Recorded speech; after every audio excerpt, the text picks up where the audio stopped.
Greetings and welcome, everyone. Let's go ahead and start the City Council meeting session for Thursday, January 8th, 2026. It is 7 p.m. and we're going to call the meeting to order. We start with the Pledge of Allegiance.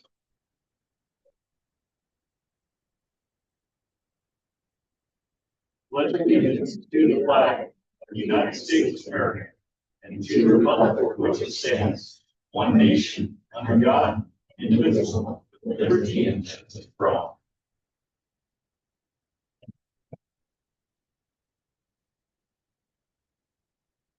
Roll call from the left. Councilwoman Pettis. Here. Councilman Raitt. Here. Council President Raitt. Here. Councilman Gould. Here. He's coming. He's coaching, so he'll be here. Okay. And currently he is not here, but he's on the way. We do have a quorum, so let's begin. City Manager, are there any additions or deletions to the agenda?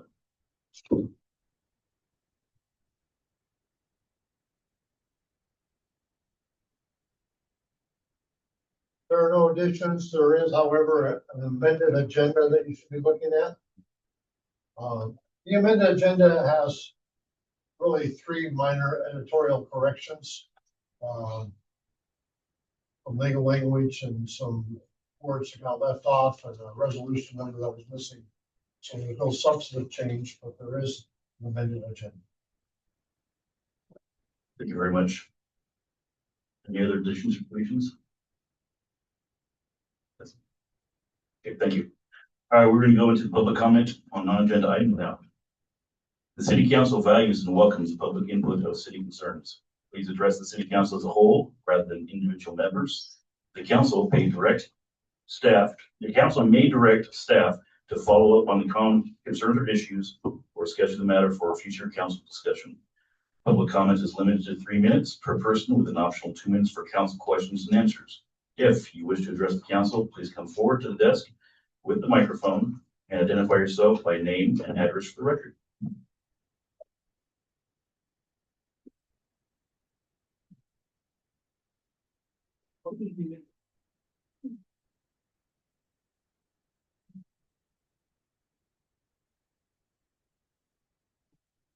My name is Tony Johnson. I am. Sorry, our cake system, you need to push the button. Oh, sorry. Oh, You gotta hold it, yeah. Hold it. We're recording. No, you have to hold it the whole time. Oh, I have to hold it. Yes. Yes. Okay. Apologies. Oh, this is tricky. Okay. All right. Good evening. My name is Tony Johnson. I am the principal at Jervis Middle School. I am not a resident of the community, but I have been a teacher 24 years in the district. So I do think of Jervis as my second home. This is my 4th year as middle school. I'm here to ask for your help. I'm the first to admit that I don't know the inner workings of a city council or what authority you as an elected official have. But I do know as a history and government teacher for many years that you were elected to represent your community. They gave you their trust when they checked the box in front of your name. As that representative, you have a difficult job. You must put aside your personal feelings and do what is best for your community, what your community needs. Over a year ago, in November 2024, the community voted to approve the building of a new middle school and remodeled the existing building, plus various repairs to the existing elementary and high school. I believe approximately 75% of the community voted yes. This was a private vote, so I do not know how each of you personally voted, but quite honestly, it doesn't matter. The community said yes. I'm here to ask you to do what you can to get the new middle school built. The construction has been stalled for weeks now. I don't know what's holding it up, but it means you need to take a vote. If that means make a phone call or sign a piece of paper, please do whatever you can to move this project forward as soon as possible. The building of this new school is bigger than one person, one school board, or one city council. The school is for everyone in the community. Recently, we had a student return from winter break with a broken leg. He is in a wheelchair and being helped by fellow classmates to and from classes. 2 problems became immediately apparent. One, the doorways to the classroom were barely wide enough to push the wheelchair through. And two, the exterior doors do not have automatic buttons to allow the doors to be opened on their own. These issues will be addressed in the construction. With the community's yes vote, they said they wanted this new school. This school will be something to be proud of. Your children, parents, and entire community deserve this addition. What do you want to be remembered for? This new building will be the pride of the community for years to come. You will be able to say, I had a hand in bringing this beautiful school to the community. Helen Keller once said, alone, we can do so little. Together, we can do so much. Please come together and do what you can to get this new heart of the community built. Your community believes in you and trusts you to represent them. Your children believe in you, and I believe in you. Thank you.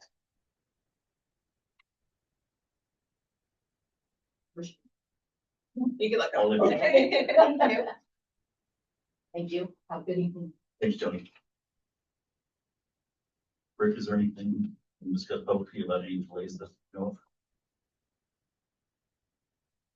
Well, the permitting process is the permitting process. We encourage Grand County staff to move expeditiously as they can on the project.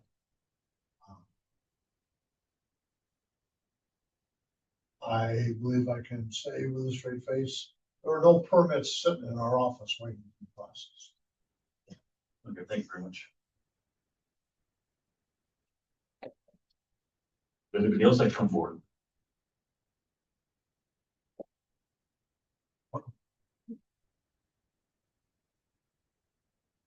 Newton, at 765 Third Street.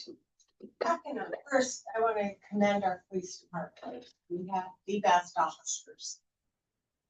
However, I came to you last August, talked about the speed issue on Third Street. It's getting worse. During the holiday season, when Amazon was in full production, it took me 10 minutes to get out of my driveway. And this is, to me, not acceptable. Our community deserves better. And the noise of unmitigated tailpipes at 5 a.m. going through our neighborhood. The employees at Amazon, unfortunately, in my opinion, have no respect for the residents of our community. And we as a community need to step up and get with the county, contact the state, whoever it may need, and get this resolved, as well as getting crosswalks on 3rd Street. I walk my dogs, and for us, sometimes it's 5 or 6 cars going by before we can cross the street because nobody slows down. So as a member of the community, I feel like we need to do something to correct. So over the next few months, if it takes writing letters to the state of Oregon, to the Amazon, to the county sheriff, I will be doing that. I will copy you on it as I respect each and every one of you. And I appreciate you listening. No, I appreciate that. I'll try to reach out myself to the county. I know it's a county thing. A lot of it is. Yeah. It's unfortunate. They don't like to deal with us because we're a small city, but I can please try. Okay, I appreciate that. Thank you. Al, do you know if the county works like if they get so many complaints that they'll come out and do something, or is it like kind of fly by their seat of their pants, like, oh, we thought about it, we'll go out today? They respond more with data if there is continuing issues, but I would like to add that upon my return after my medical leave, there was not a plan, but just an idea that was kind of put forth with cooperation with the county about changing the flow of traffic of truck routes, which in turn then cars would follow the same suit. Very early on in the process, I mean, it can take a couple of years of traffic studies to have any kind of motion on that. But, one of the ideas was creating a one-way street there, which substantially changed the flow of traffic. But needs to clear half the traffic flow without major changes to planning hood or, street infrastructure. So it is very early on in the process. Becky. Becky, this is something that we put into our plan as well. That I think it's available for everyone to view. I think Rick has that plan it was a whole public meeting that we did. It's part of one of our goals. I So appreciate that. we're gonna do what we can, but yeah, I appreciate that. It's just that I know how frustrating it is. agreed. Every time I walk my dogs, I feel like I'm taking not only my life in my hands, but theirs as well. Thank you for saying something. Anyone else?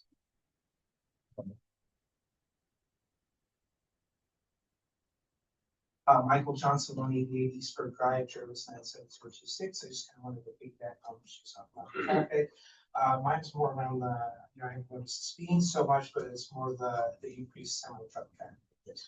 The way I've been looking at it, if the city of Woodburn can have a restriction placed on Bloomsbury Road to truck traffic, why can't we have a restriction placed on to get it's a county road, but maybe it's time to go out to the county commission. It shouldn't matter that we're a smaller town with Woodburn or Salem, but we're part of this community, same as anybody else. So I would encourage any of you to use whatever abilities you can to get the county commission to actually listen to people. Thank you. Thank you very much.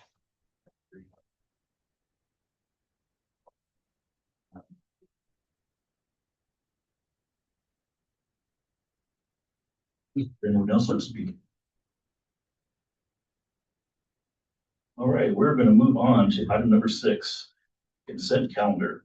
Everybody in the council get a chance to read through the same stuff, consent calendars. Any questions? Can I get a motion to approve the minutes for the work session and the council meeting?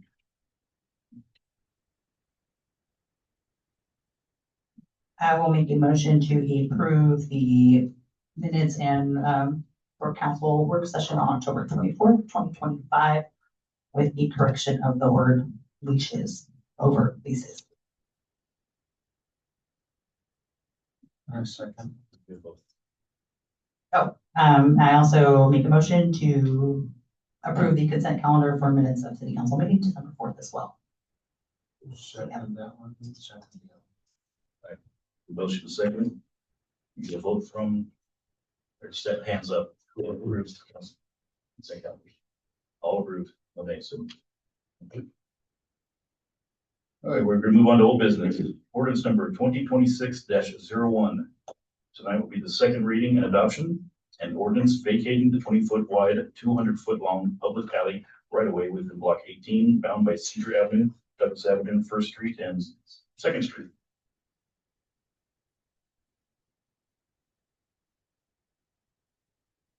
Can I get a motion to read the ordinance?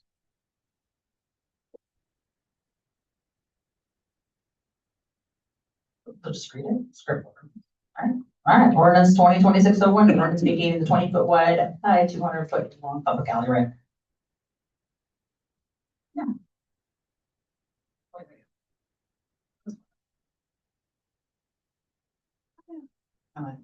I move to read ordinance 2026-01 for the second time by title only. As this is pretty much a clerical correction from years past, I don't have anything to say on this issue. Anyone else? Would invite a second mayor before we go.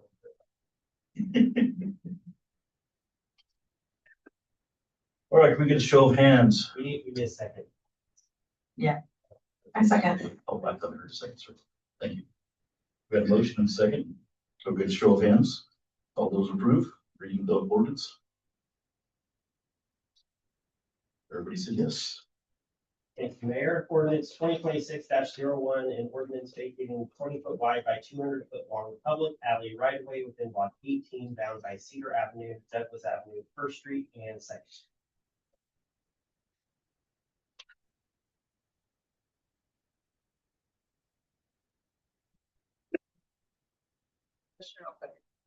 On this note, nowhere in this paperwork that was like given to us in the paperwork that was given to us, did it say that the school was trying to take any other property but this 200-foot alleyway?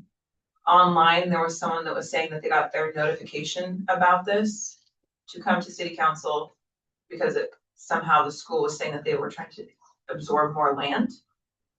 In these paperwork, that didn't happen. Do we have something else going on with the school? No, The, it's just the The 200-foot out. in front of the school that's strictly the school's property? It- It's underneath. Well, like underneath it, like it technically still belongs to the school district. After this process, it will go on to the school. Doesn't currently, but like will, They have been building on okay. So no, It's not changing the footprint or the exterior boundaries of what appears to be the school district property, okay, if you were to drive by. thank you. I just want to make sure that's clear for everyone, even people that may be listening online, that the school district is only wanting their property underneath their school. The public right of way, but yes. I move to accept the second reading and adopt ordinance 2026-01. I second the motion. We have a motion in the second. Are there any discussions on the topic before we move on? See none? Order, take a roll call vote.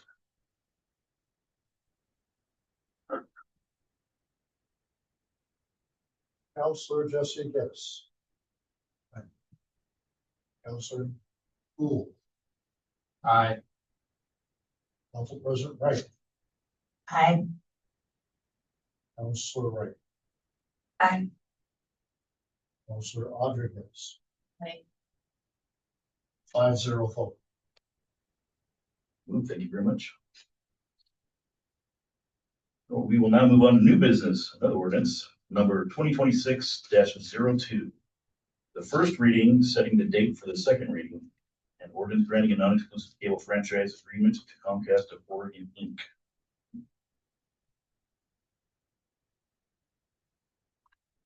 We get a motion to get it.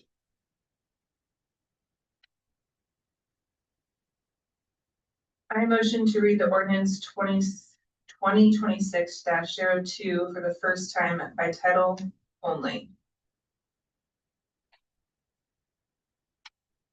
Are there any discussions before we get on this?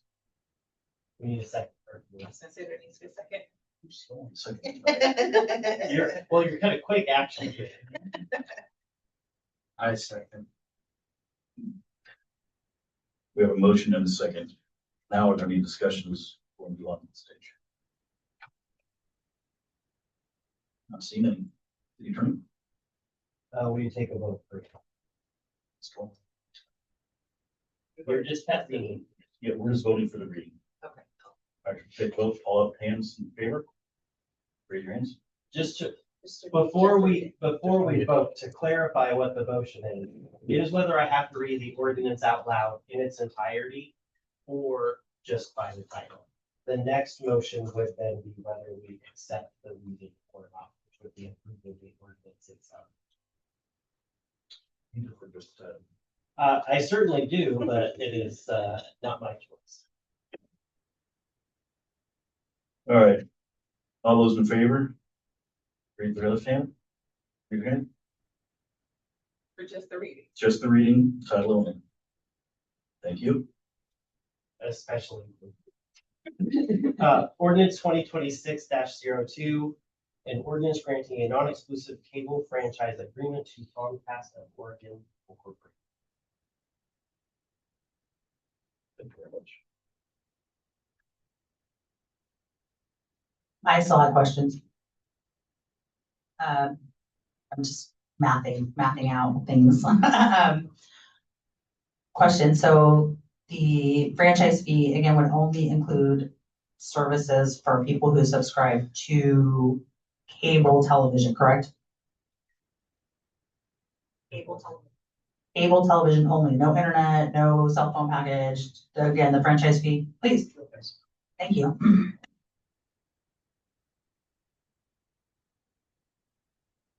Good evening, Mayor and council members. Appreciate the question. Yeah, by law, with the cable franchise agreement, cities or counties, wherever we have, wherever cable company has a cable franchise agreement, law provides that you can only, the maximum amount of 5% on all video services only. And so that would include, so it would be, say just a package, any pay-per-views, any equipment charges for a box or anything like that. All of those revenues would go into that bucket. So, and it is a 5% limit. What I hear you saying though is a 5% limit on video, which makes complete sense to me. Does it prohibit you from offering any incentives to the other markets, which would be the internet? So say you cannot provide a percentage of the internet services that you're providing to people? There is the FCC ruled back in September of 2019 that it's called the mix. I don't want to confuse you. It's called the mixed use rule, or because cable companies provide multiple services over the same cable or same line. This in this case would be fiber. And so it prohibits charging a city or a county from charging anything, charging a cable company anything over that 5% on the video. And that's been upheld by multiple court decisions and so on. So Again, my question stands. Keep on saying video. I'm asking if it prohibits you from offering a percentage of internet services. it does not prohibit that, no. But to be upfront, we don't pay on that anywhere. We have however many 7,000 franchises in the United States, and we don't pay on internet or broadband in any city or county that I'm aware of. Thank you. I have a question. What is like the going rate for internet? Like percentage from internet? Oh, you know, Well, I know, but they have to know, don't you? Do you know? What a city might charge somebody for the provision of broadband. Yeah, I can give you some example. Typically the going rate where, I don't want to confuse you all, but it's like, so you have, providers, and I won't give any names, where they are going to a new city like we're proposing here with a cable franchise agreement. There's two kinds of service providers. There's an ILEC, which stands for Incumbent Local Exchange Provider. And then there's a CLEC, which is a Competitive Local Exchange Provider. So if someone, and they have these certain areas that they're designated geographically. And so if an ILEC who's already there, it's prohibited by state law to charge them any city or to charge them anything more than it's either 5 or 7% of basically a dial tone phone service. So you cannot charge them for broadband services or long distance services and other things like that. But if it's a competitive local exchange provider, the CLEC, then you can charge them at that going, sorry for this long story, at that going rate. What cities charge is anywhere from 5 to 7% of gross revenues.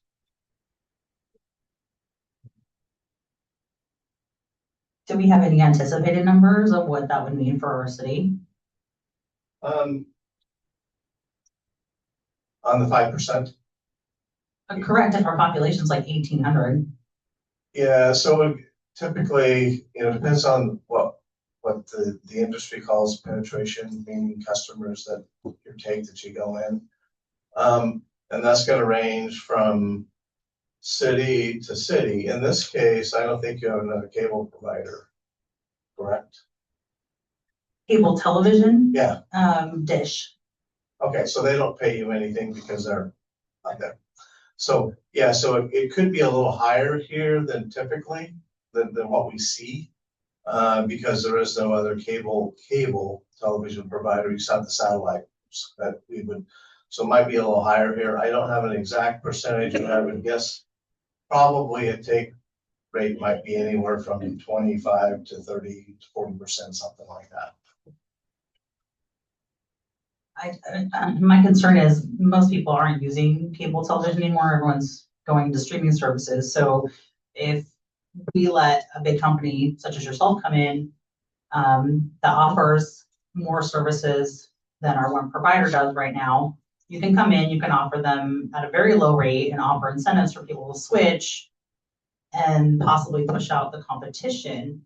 And then once the competition's gone, you could raise your price if you wanted. Which would benefit us financially, but is that benefiting our city? Is my question. Community, I mean, is my concern actually. So there's the market has changed dramatically since COVID. And so what you see now is typically before that, there was no what we call overbuilding in the industry. You know, that you would go into one city and there's like one cable provider we are seeing to your point, we are seeing some areas where people who are in the cable television business are dropping those services and just going with broadband because there's so much what we call over the top, such as your Netflix and Prime Video and all of those types of things. And so so we are seeing that, but we're seeing kind of a slowing in that because now Jesse, you're a sports fan, you coach, right? Yeah, Every day. and so it's like now, what's the score? Oh, it was 13-7. Okay. Excellent. Anyway, because to watch all of like over the holiday,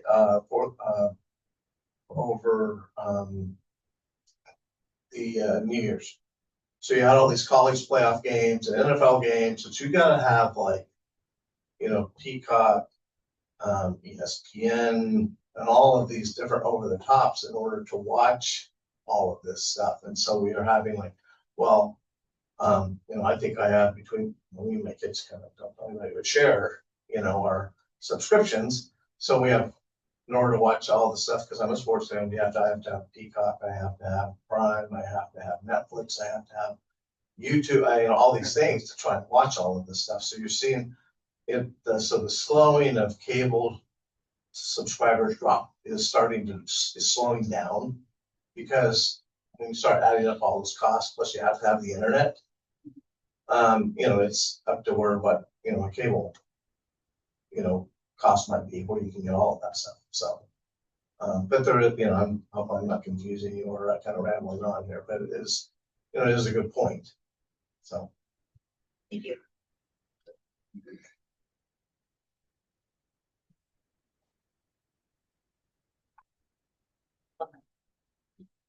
You have a question for me? That's you. Very much.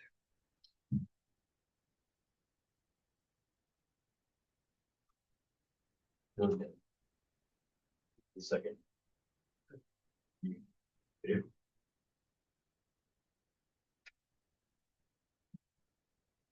Need a motion? Is that the first reading?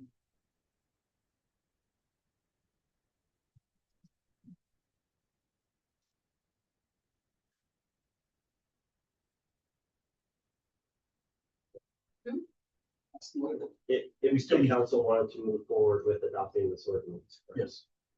Adopted ordinance. What, Adopted ordinance.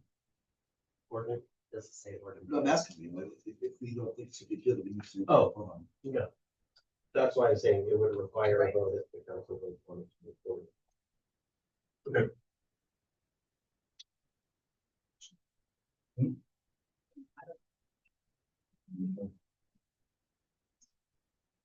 Anyone on the council want to make a motion? To accept from first reading?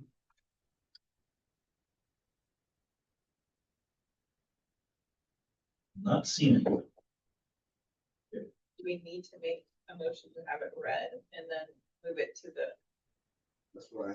fifth? And then decide then, yes or no, or? The council does not have to accept the first reading of the council. Okay.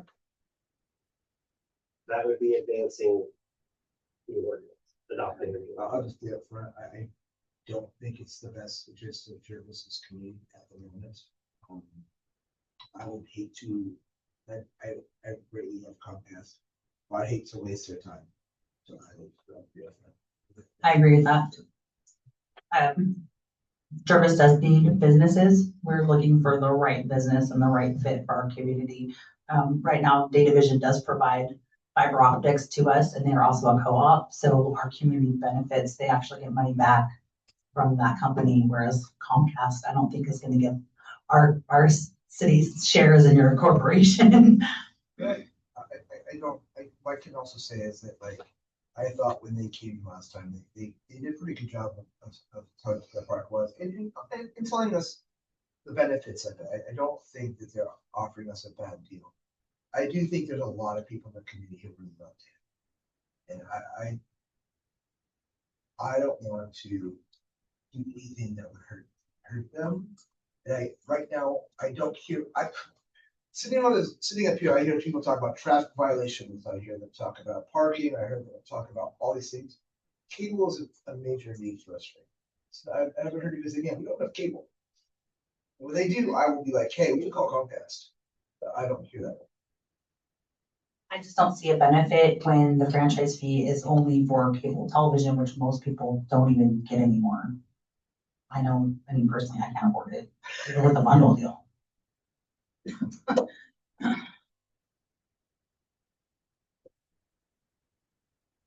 Sounds like the council does not want to move on. Or the ordinance 2026-02.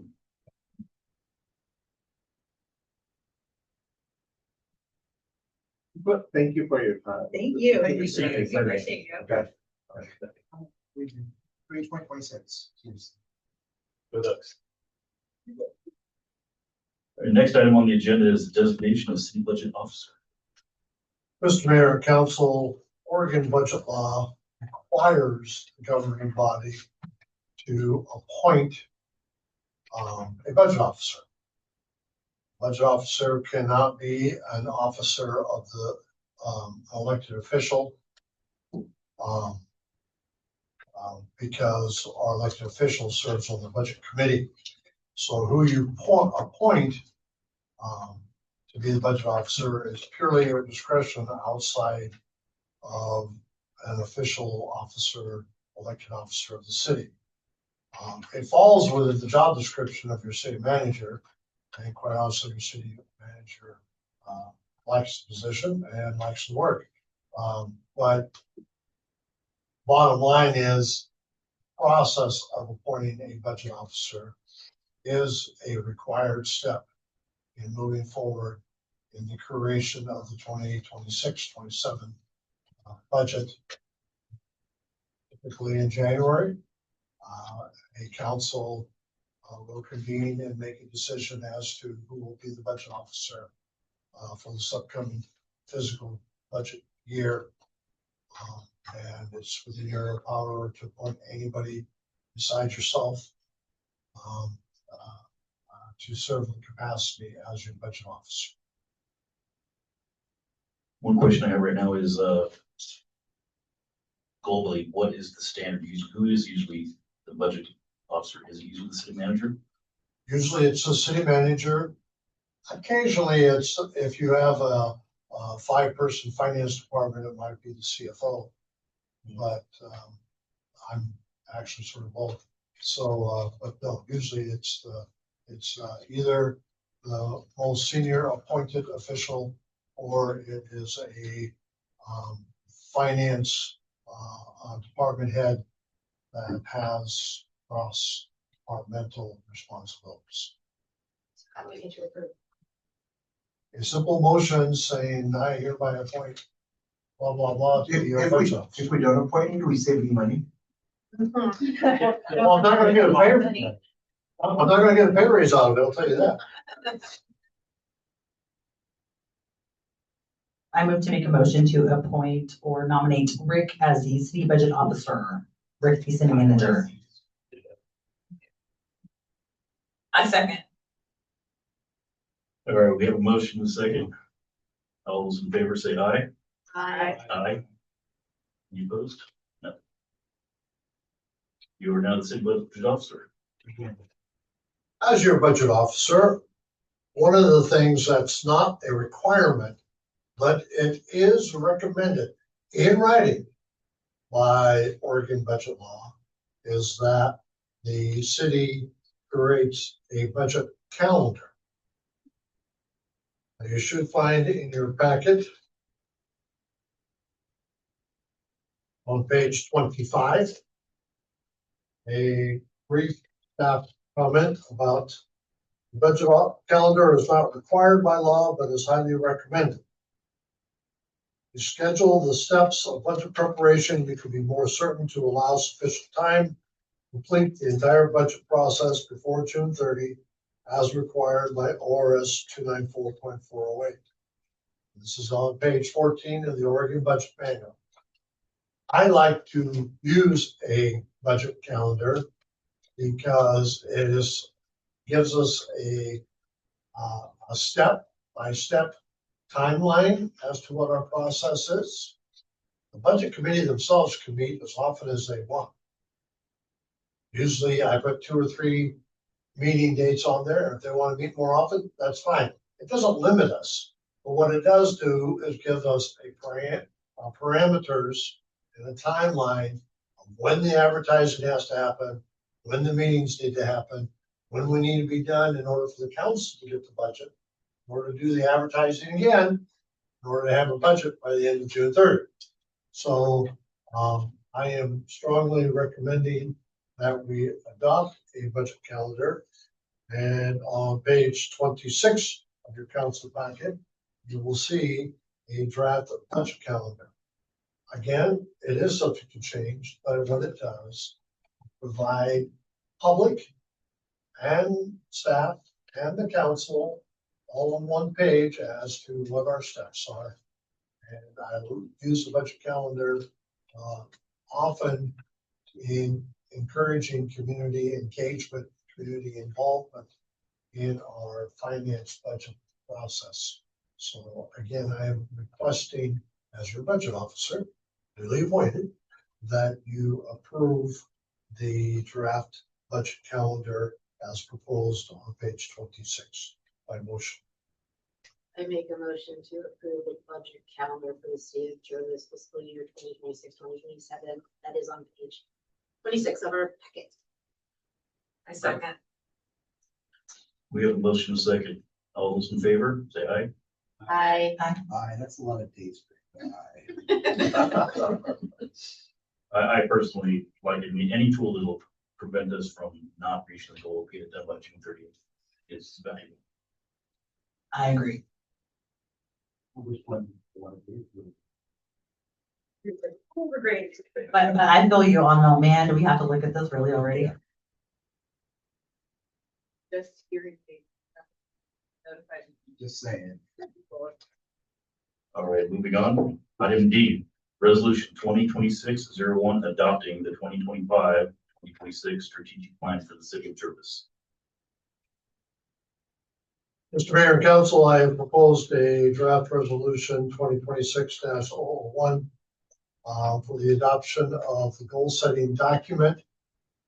Quite often, you will find that the question is asked by funders, by partners, by other public agencies, is this project, is this program, is this something that has been vetted by the community and has been approved as a document or a part of your official plan? Doesn't mean we can't change the plan. What it does do is give us another feather in the box that we can add to the list. As we're asking for assistance with Marion County dealing with our traffic issues based upon the fact that the council, who had 2 work sessions on this and allowed for public input, says that traffic in our town is a critical issue. Help us. We got it showing right here. It's just a tool but it makes a difference, especially when it comes to in grants. If you can provide a adopted plan in some format that is on point to what you are requesting funding and support for. So this is a fairly broad resolution that I crafted. The intent is not to pigeonhole us into a particular item, project, or prioritization. It is to give us a tool that we can use this document to seek partnerships, seek funding, and seek support. And I am suggesting and recommending to the council that they review the draft resolution 2026-001. And if you deem appropriate, that you adopt the resolution. Thank you, Rick.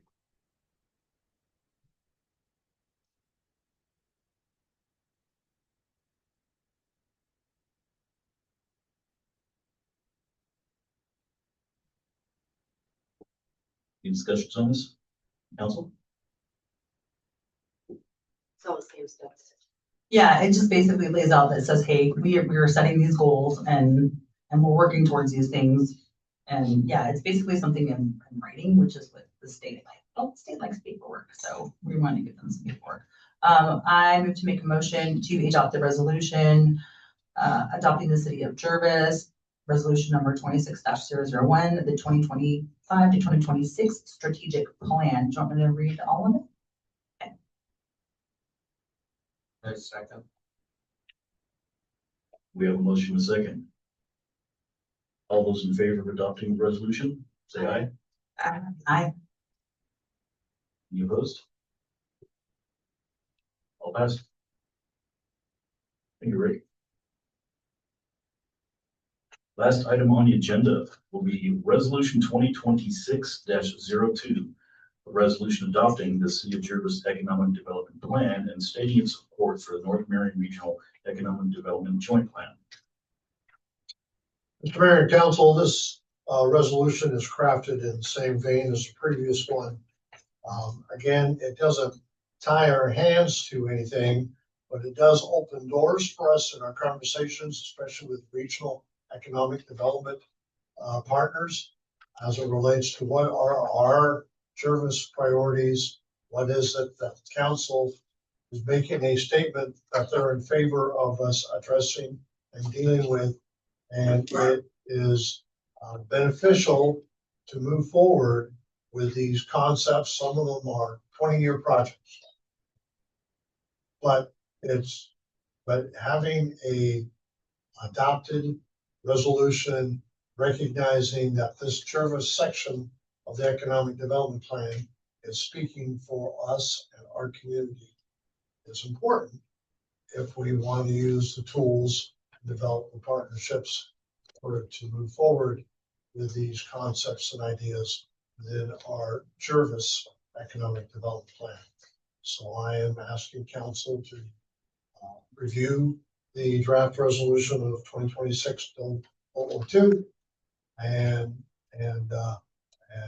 if you think it provides what you feel our city position is as it relates to economic development and things that we want to see happen for our community, we would ask that you would consider adopting the resolution.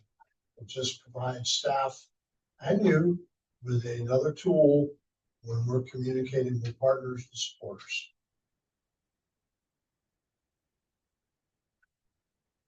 Council, have anything to discuss on this? We'll move on. Would anyone like to make a motion?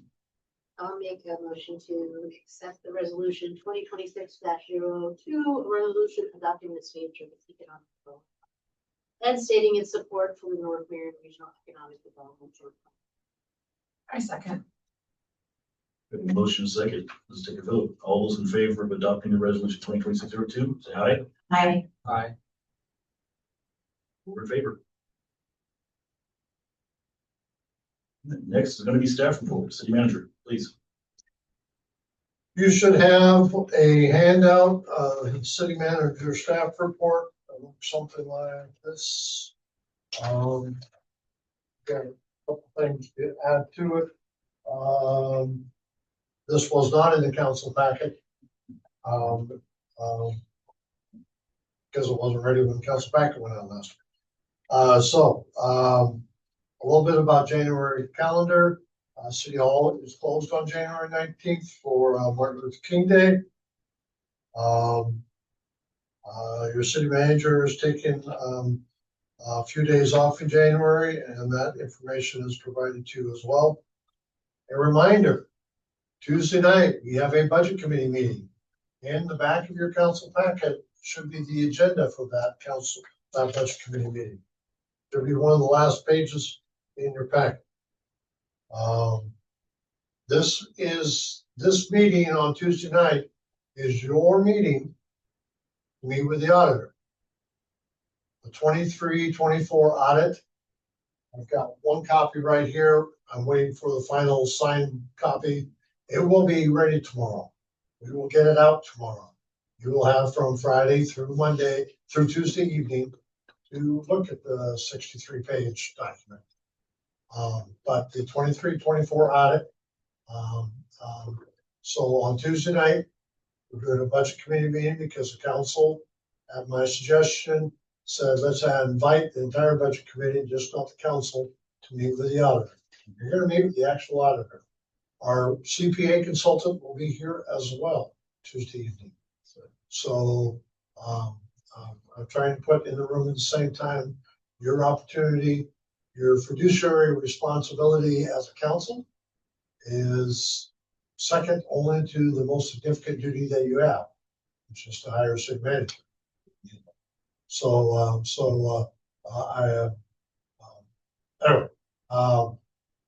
The audit will be out tomorrow. And we will get it out to you, so you have at least 3 to 4 days to look at it prior to Tuesday night's meeting. I don't want to steal his thunder, but I want to make sure that you shake a little bit with his thunder when the Public Works Superintendent speaks about a recent Oregon Health Authority survey. It's more than just a survey. It's a big deal. And they were very successful.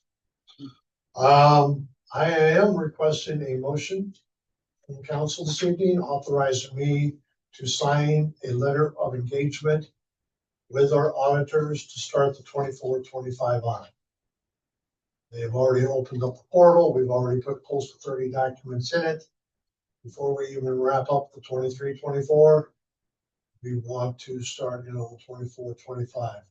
I'm requesting a motion authorizing the city manager to sign the letter of engagement with Red W Advisors and CPAs for the 24-25 audit. I make a motion to authorize you to send the letter or sign the letter of engagement.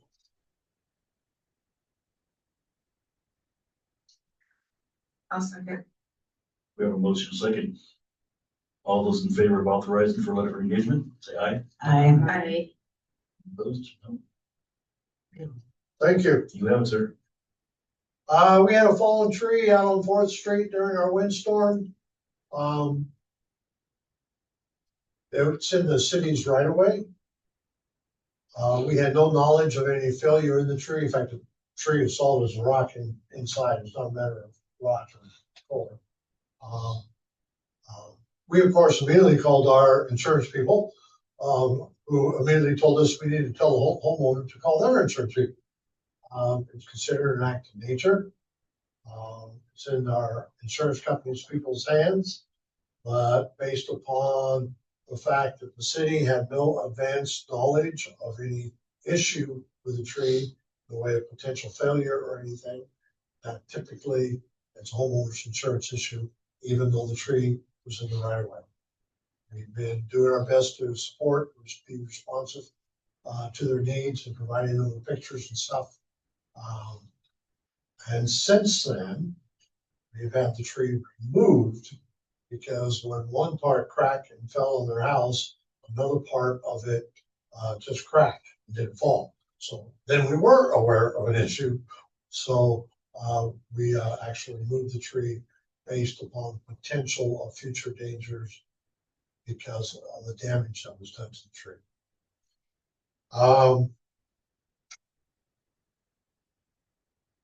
I want to make sure that the public and any people you want to go out and recruit are aware that we're recruiting for planning commissioners. The recruitment poster is by the sign-in sheet. Recruitment poster is on the wall out front. It's on the website. Please, we have not had any submitted yet. But if we're going to move forward with our strategic plan, an active planning commission is a significant part of that. So I would encourage the council and the public to consider if they wish to be involved, engaged in helping the city move forward and apply for the planning commission. The people that are concerned about traffic, please apply because it directly affects you. Many of you participated in the opening of the fire station, the celebration. One of the conversations between the city and the fire station, of the fire department, has been their plans and usage of the building and what direction they're heading. And this past fall, the direction they were heading was that it was going to be staffed either by what we call sleepers, which are typically Temecula student firefighters who go to school during the day and sleep there during the night, or it was going to be staffed by volunteers. Well, right now, there's been a little bit of a delay in the process because the water quality from the well has not met standards that they want to have people stay in there full time. And so they're having to deal with some well water issues prior to it being. But the department is very interested in staffing that station and moving forward, but they are having to hold back just a little bit until they resolve and determine what's the best strategy. I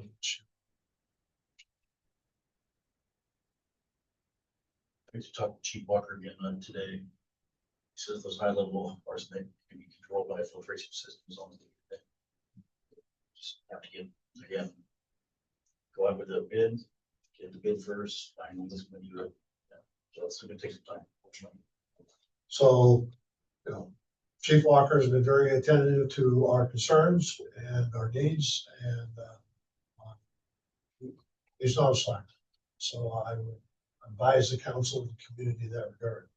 I think that is the totality of my staff report. I will be out both tomorrow and Monday on family leave. I'd be happy to respond to any questions of any of the subjects I've discussed or anything else the council would like to inquire of me about. We replace trees? The city? Does the city replace the trees that were damaged? I did not know the answer. Okay. I would certainly ask the public works superintendent. Okay. How about you know the answer? You haven't presented yet, right? Yes, He's like, Oh, sorry. I'm not going to skip. Please, whoever's next. My our apologies. unwritten policy is, you know, when we take a tree down, we'll replace it with either like a volunteer when we're out mowing or maintaining and moving it to a safer location for it. The only exception to that is if it's directly underneath power lines. It's set up for future failures. Right. Thank you. Police Chief, you're next.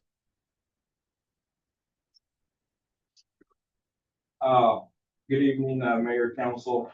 So for the period of December 1 through December 31st, we had 52 calls for service and officer initiated calls, 0 arrests, 12 traffic stops, 2 which resulted in citations and 10 traffic warnings. We assisted other agencies 4 times. and one ordinance violation. I would like to note that we did have quite a bit of vacation between the police department staff during the month of December. That's why our numbers are lower than usual. And also, we don't have the luxury that Woodburn or Salem, these bigger departments have detectives. So for some reason during December, we had quite a bit of calls that required a little bit more investigating, just more serious nature. So it took a lot of time that was spent more inside the police department than out and about traffic and stuff. But with that being said, we were able to renew our traffic grants 2026. So we are going to be trying to do more traffic. And any officer that comes in on a traffic grant is focused on traffic only, anything else. So hopefully that'll help with some of the traffic issues that we have in town. Again, there's only 2 of us, so it is limited, how much we're able to do, but we're going to try. We also participated in Shop with a Cop during the month of December. And then New Year's Eve, we participated with the Marion Polk agencies for coordinated traffic safety on a traffic detail, which was basically mostly locally, but agencies from both counties throughout the region focused on traffic safety. Combined, we did over 230 traffic stops for all sorts of violations. That is all I have. Rick, where are we at with the new police chief process? We completed a background check on a police chief candidate, and we are still having to resolve some certification issues. He's been out for 3 months, and because of being out for 3 months, the process is a little bit convoluted to redo. And before we get any further down the road, such as the physical and psych, we want to resolve the certification issue. But we had a very successful background check completed on this candidate. And at this point, we're just dealing with certification processes. We have an anticipation date of how long that will take? No. I know, I have been certified by the state for certain things and it takes time. I get it. Okay. Any of the new officers be able to alleviate a lot of the stress they've been under?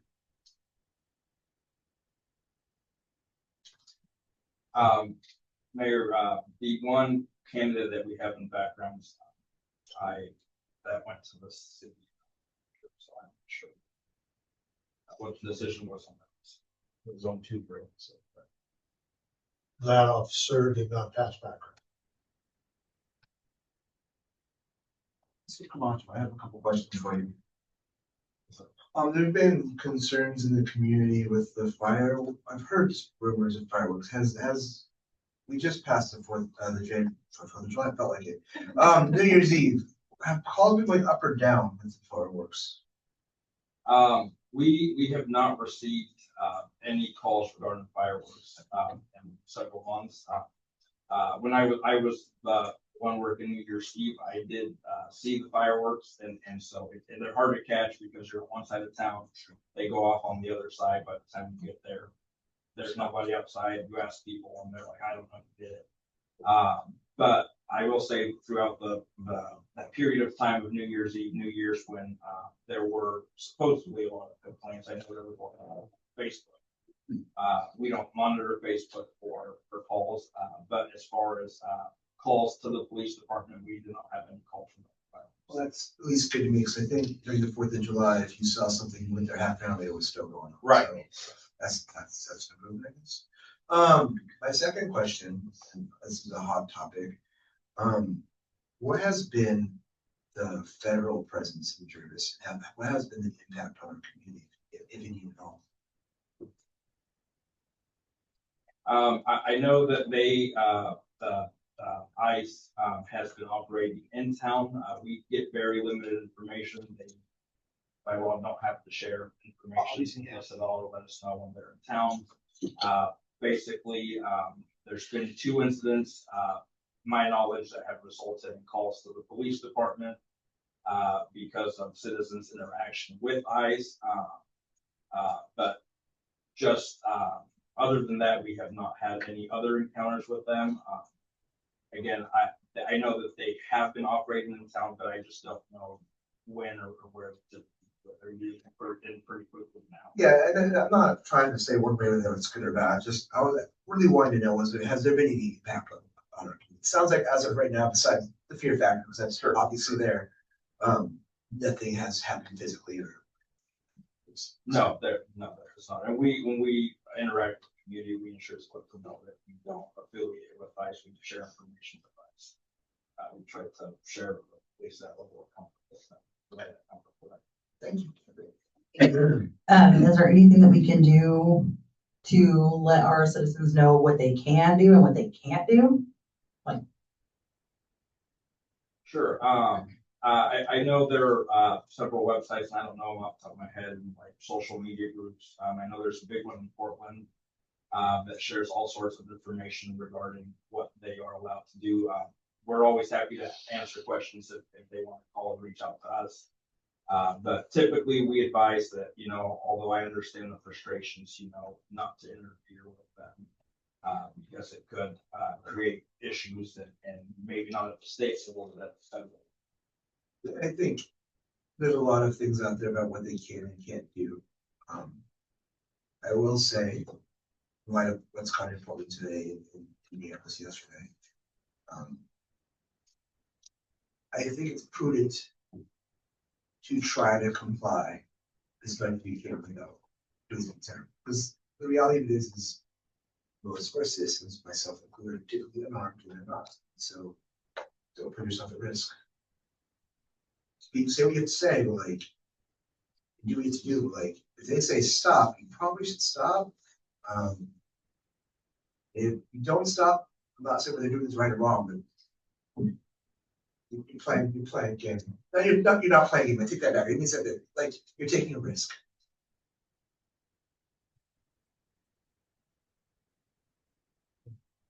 All right. Go ahead. Anything else for the police department? Works. Good evening. The main topic of December, I would say, would be the weather. We had 3 systems back to back came through. Left us with a tremendous amount of rainfall in very short amounts of time and experienced some more severe flooding than we typically do. Very flat land up here. 2 separate days, we reported over 4 inches of rain in a 24-hour period. The worst day, we checked the gauge every number 8. So by 10 a.m., we had another 1.9 inches. So we got 6 inches of rain in about a 26-hour period. The elementary school experienced some flooding. There was a substantial amount of water coming off the county road combined with a backed up portion of the storm system. Just the volume of water pushed debris in and plugged it. The whole public works team is putting in very long hours, clearing kind of those blockages, identifying others. And in that time, made communication with the Marion County because they know service the ditches that service the entire county. They promised that after the first of the year, they would come out and begin work on clearing the ditches, which they were here today on Checkerwood, working towards town. They're going with the most problematic areas first to help drain our entire system. So that's very good. Just to put some numbers out, we record rainfall in 2 different locations, and averaging the 2, we receive 18 inches of rainfall here in Jervis, which is well above normal. And any of the systems that are designed for that, just one other thing that was exposed with the wind, aside from the tree that came down, was the loss of power and experienced for a long amount of time. Most of our generators function as designed. We did experience issues with 2 of the generators. Number 1 being the water plant. It did not fall to start, was experiencing an electronic issue. Fortunately, we have an employee here locally in town who responded within minutes and was able to go. And commend Joe for doing it. Saved another. So, what's that? We troubleshoot already? The technician came out, troubleshot it, parts have been ordered, they will be on site tomorrow repairing that. At the same time, another generator that services the French Prairie area, sanitary sewer, developed a pretty substantial oil, so they'll be diagnosing that tomorrow. More information will come in the future. Touch bases here, the booster pump has been in service at the water plant and performing very well. It's a kind of a whole different operation design where the RPMs of the pump changes with the demand on the city, which is just kind of odd. I'm used to certain sounds in there, so every morning I come in and kind of have a small panic attack. Realize it's working as designed. So we'll be finishing up the final electrical install on that sensor for it, where they had initially placed it, was on the wrong side of the valve, which means we never had to service the system.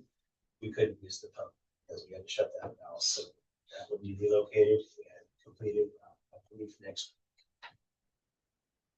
Touch bases, the Oregon Health Authority did come by and perform a system survey. We earned the highest marks for the operations of the water. There is room for improvement, and that is on me. So they will be back in 3 years versus the 5. When I was first in this position, there's growing pains, including our oil water dose that we had.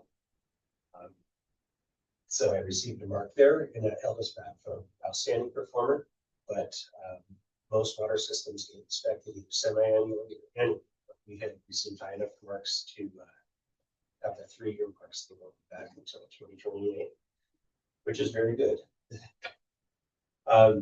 Public Works has been working in cooperation with the school district on two fronts here. Number one, their flooding issues that they experienced. We wanted to alleviate everything that we could, as well as part of the requirements of vacating the alley, they need to identify underground infrastructure. And so we've used some of the city team to help identify them and trace their lines. Kind of hit a roadblock where it's going to require more excavation or a camera truck. Also kind of in their court, offered them to borrow like our city locating tool so they can trace where their gutters go and everything.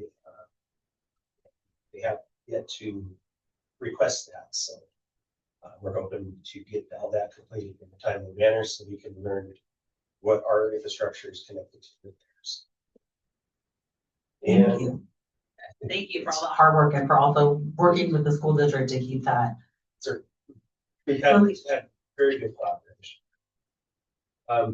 Touch bases on the backhoe. It's still just kind of can be used in emergency situations, type of hydraulic issues.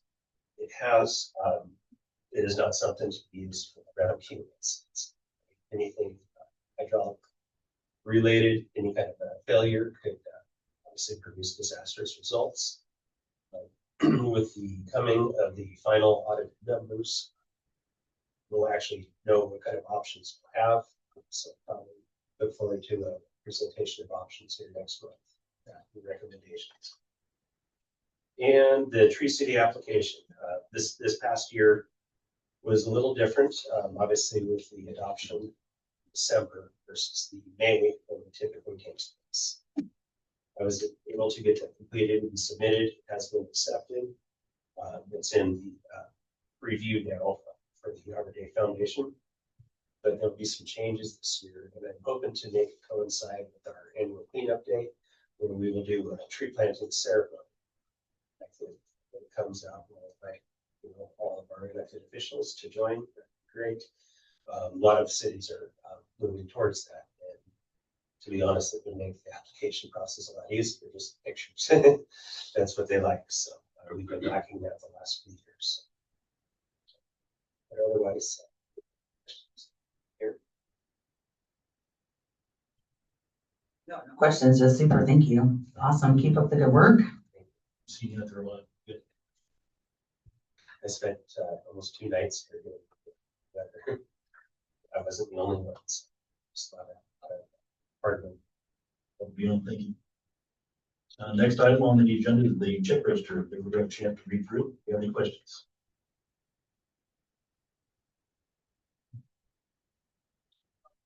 On page 133.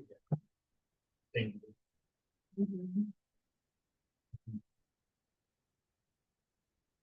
Okay, no question. We're going to move on. Council business report from mayor and councilors.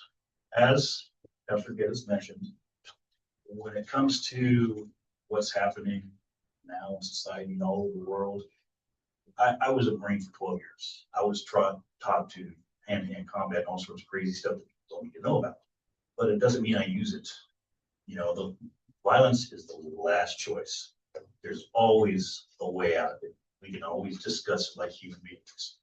So I know there's a lot of anxiety, a lot of anger out there in the community, especially with our neighbors, stuff like that.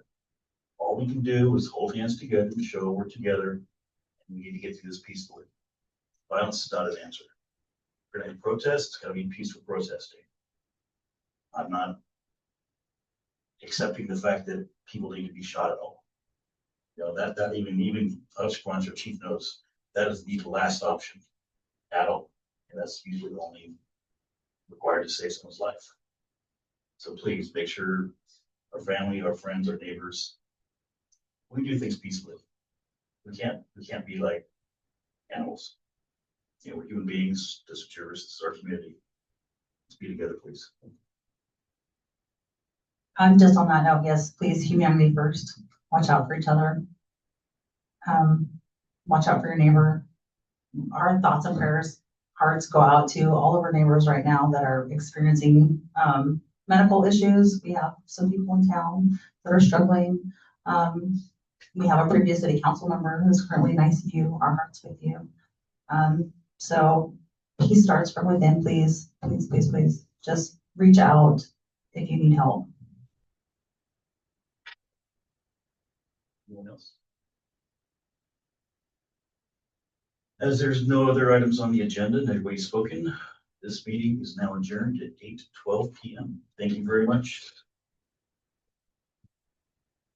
Thank you all for coming.